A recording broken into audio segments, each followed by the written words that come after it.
자, 오늘 1월 21일입니다. 이제 오랜만에 저희 커쇼 선수 얘기 한번 해보려고 하는데요. 저희가 라이브 방송에서 자꾸 추억팔이 얘기만 하다 보니까 대체 커쇼 얘기 언제 하냐 이런 이제 이 채팅창에 열화와 같은 성원에 힘입어서 제가 커쇼 얘기 한번 나눠보도록 하겠습니다. 이제 오늘이었습니다. 다저스 뉴스 전문 매체예요. 다저블루에서 나온 이제 소식인데요. 앤드류 프리드먼 사장이 커쇼는 개막일에 나설 수 있을 것으로 믿는다. 이게 이제 원문으로 보니까 뭐 레디 투 고 뭐 이렇게 나와 있더라고요. 커쇼 선수의 몸 상태에 대한 뭐 대략적인 약간 이제 애매모호하게 프리드먼 사장이 좀 이 힌트를 준 것 같네요. 그렇습니다. 어쨌든 시장에 남아있는 FA 선발 투수 중에서 카를로스 로돈과 함께 이제 커쇼가 1, 2위를 다투고 있지 않습니까?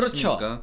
로돈이 지난 시즌 뛰어난 성적을 기록한 것도 있지만 뭐 부상도 있긴 하지만 어쨌든 훨씬 어리고 앞으로의 잠재력이 높게 평가받는 반면에 커쇼는 여태까지 이룬 게 정말 대단한 선수지만 아무래도 그동안 허리 부상도 계속 있었고요. 특히 지난해에는 팔꿈치 쪽에 2번이나 부상을 입으면서 좀 선수 평가가 내려가 있는 상황인 건 맞습니다. 그래요. 저희가 뭐 예전에도 여러 차례 말해드렸듯이 이런 상황 때문에 지금 커쇼 선수의 몸 상태가 조금 불안전한 상황이기 때문에 그리고 또 다저스의 레전드, 뭐 프랜차이즈 스타, 뭐 살아있는 전설, 당장 지금 은퇴해도 명예전당 간다. 그렇죠. 뭐 이런 선수이기 때문에 다저스 잔류 가능성이 굉장히 높고 그게 아니라면 이제 텍사스로 이적할 가능성도 그렇죠. 있다 이런 얘기를 들었어요. 텍사스 얘기가 계속해서 나오는 이유는 지난 시즌 시작하기 전부터 이제 클레이튼 커쇼가 이제 고향에 있는 가족들과 더 많은 시간을 보내길 원한다 이런 얘기가 계속해서 들렸기 때문에 고향 팀인 텍사스로의 이적설도 지난 시즌 내내 들렸었죠. 맞습니다. 예. 네. 사실 이 커쇼 선수가 2021 시즌 성적만 놓고 봤을 때는 22경기 10승 8패 121.1인 이닝이 좀 적긴 합니다. 맞아요. 하지만 뭐 평균 자책점이 3.55니까 뭐 커쇼 입장에서야 데뷔 이래 제일 부진했다라고 말씀드릴 수 있겠지만 일반적인 선발 투수로 치면은 사실 굉장히 좋은 성적이고요. 네. 부정인을 소화 못하긴 했지만 사실 평균자책점 3.55도 이제 막판에 팔꿈치 상태가 안 좋은 상태에서 평균자책점이 크게 올라서 그렇지 시즌 중반까지만 하더라도 2점대 평균자책점을 기록하고 있던 커쇼였습니다. 맞습니다. 네. 이 사실 이 올 시즌 커쇼, 2021 시즌 커쇼 이 성적보다도 조금 더 우려가 됐었던 부분은 이 그동안은 허리 통증, 뭐 등 통증 때문에 고생을 했다고 한다면 맞아요. 지금은 이제 본격적으로 팔꿈치 쪽에 좀 문제가 생겼다는 점이겠습니다. 일단 팔꿈치 쪽에 염증이 한 차례 있었고요. 그 이후에도 팔뚝 통증으로 또 한 차례 부상자 명단에 갔었기 때문에 이 두 가지가 사실은 이 팔꿈치 인대 부상의 전조 증상이라고 할 수 있지 않겠습니까? 네. 이 부분에 대한 우려가 상당히 컸던 게 사실입니다. 근데 이제 다행히도 이제 커쇼 선수의 몸 상태 이제 MRI 촬영을 해 봤을 때 이제 포스트 시즌 출전은 이제 어렵다라는 이제 판정이 나오지 그렇죠. 않았습니까? 일찌감치. 그랬을 때 이제 재활에 좀 들어갔을 때 MRI 촬영을 했는데 팔꿈치 쪽에 인대 손상은 없었던 것으로 밝혀진 게 그나마 좀 다행입니다. 여기서 말하는 손상이라는 거는 그러니까 파열 또는 부분 파열, 수술에 이르기까지의 이 부상이 없었다는 거고 네.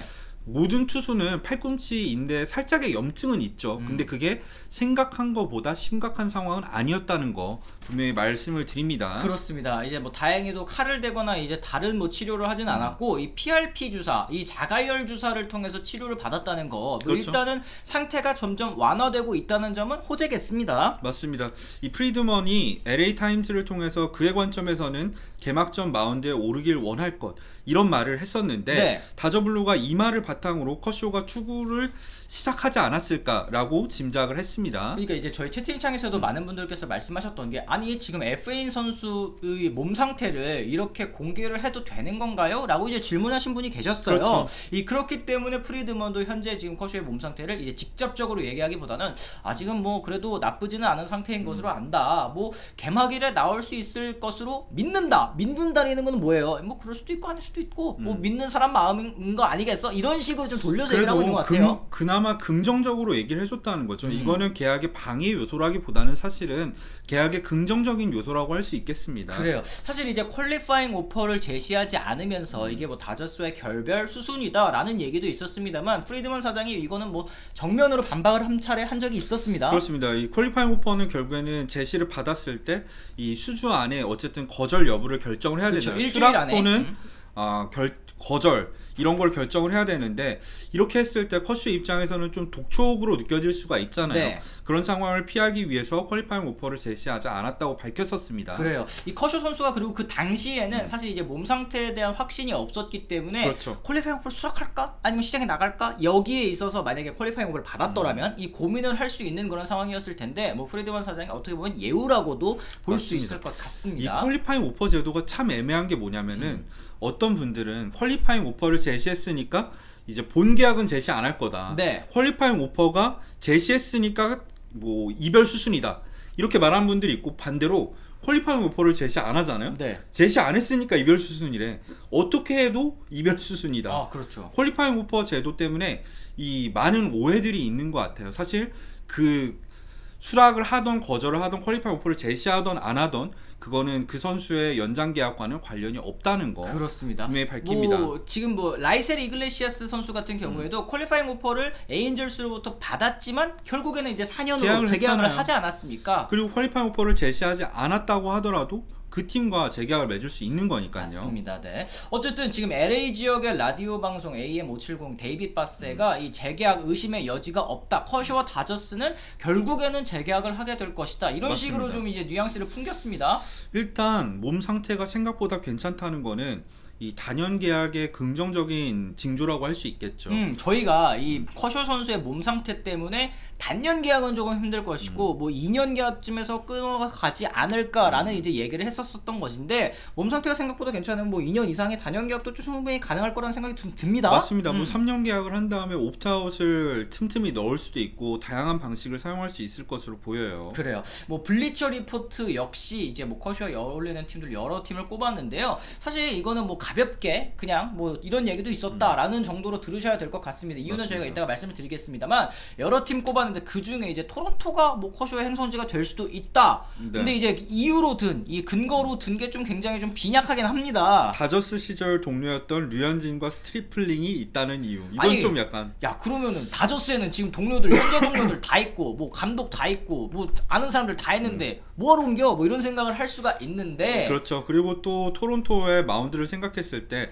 사실 1선발부터 4선발까지는 이미 다 갖춰진 상황 아니겠습니까? 그렇죠. 류현진 선수도 있고 가우스먼도 있고 베리오스에다가 지난 시즌 멋진 활약을 펼친 알렉 마누아 선수까지 4선발은 확정적인 상황에서 뭐 커쇼까지 영입을 해서 5선발을 꽉 채우는 것도 좋겠지만 지금 이미 스트리플링도 있고 또 이제 피어슨 선수 유망주도 있기 때문에 좀 커쇼 영입은 제가 봤을 땐 힘들 것 같긴 합니다. 그렇습니다. 이게 뭐 국뽕이라고 하기는 조금 어려운 게 이제 현지에서 나온 얘기이기 때문에 네, 저희는 어려울 것 같다고 했어요. 네, 저희가 생각하기에는 아 얘네도 참 쓸 거 없나 보다 약간 이런 생각이 좀 듭니다. 지금 맞습니다. 커쇼 선수의 선택지는 사실상 두 가지라는 점, 다저스 잔류냐 아니면 텍사스 이적이냐 두 가지인데 현재까지 지금 현지에서 나오는 이 분위기로 봤을 때는 다저스 잔류의 가능성이 굉장히 좀 커 보인다라고 이제 말씀을 드릴 수 있겠습니다. 물론 고향팀으로 가서 뭐 가족들과 함께 하고 싶다는 말을 커쇼가 많이 하긴 했었지만 역시 프랜차이즈 스타로서 커쇼가 다저스와 함께한 세월이 얼마입니까? 네. 그런 걸 생각했을 땐 역시 다저스 잔류 가능성이 저도 가장 높다고 생각을 합니다. 그래요. 뭐 뷰러, 유리아스까지는 원투펀치 탄탄합니다. 하지만 그 이후에 곤솔린, 프라이스, 히니 선발진에 굉장히 많은 물음표가 있기 때문에 야, 다저스가 어쩌다 이렇게 됐냐, 그죠? 맞습니다. 지금 커쇼 선수를 잡고 뭐 이제 미래 이 명예의 전당으로 가는 길 원클럽맨으로 남게 해주는 게 서로에게 제일 좀 이 좋은 방향이 아닌가라는 생각이 좀 드는 것 같습니다. 그리고 뭐 하다가 이제 커쇼 생각에 좀 빠르게 은퇴를 선택할 수도 있겠죠. 왜냐하면 버스터 포즈에 대해서 말하는 걸 들어봤을 때도 그렇고 네. 최근에 87년 스타들 굉장히 빨리 은퇴하잖아요. 그런 것처럼 커쇼도 다저스에서 충분히 뛰다가 이제 본인이 충분히 했다고 생각했을 때 은퇴를 하는 시나리오가 가장 가능성이 높지 않을까 저는 생각을 합니다. 그렇습니다. 네. 자 이렇게 해서 저희가 오늘 이 커쇼 선수의 달라진 몸 상태 그리고 이제 현지에서 나오고 있는 이제 계약에 관련된 분위기에 대해서 저희가 좀 간단하게 전해드리는 시간 가져봤습니다. 저희는 또 주말 쉬었다가요 또 월요일 또 다른 컨텐츠로 다시 돌아오도록 할 테니까요 월요일 컨텐츠에도 또 많은 관심을 부탁드리도록 하겠습니다. 오늘 저희가 준비한 컨텐츠는 여기까지입니다. 지금까지 시청해주신 분들 모두 감사합니다. 고맙습니다.